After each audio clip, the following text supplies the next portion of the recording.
what I'm doing. I got marrow bones in there, in the bottom. And then I use brisket, whole brisket, which is a fatty type of meat that it's a little hard when I make it in the oven or something else. It's a little hard, right? So someone told me to boil it. It's better. Then, so I make like a broth, right? Bone broth, but I add a lot of meat. So I use that meat throughout the week. I'm gonna remove some and put it here, and then I have some other foods that I use, organic. If you can use fresh, even better, of course, but that's what I have today. Some sea salt. But then I drink the broth throughout the week, right?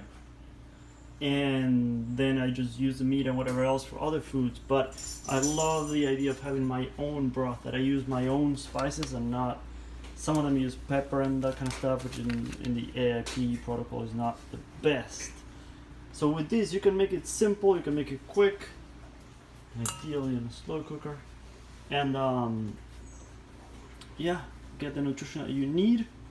You can prep for the week that way, have a bunch of stuff, and yeah, a great way to get nutrients in and to heal our guts. So I hope that helps. More ideas coming. Stay tuned.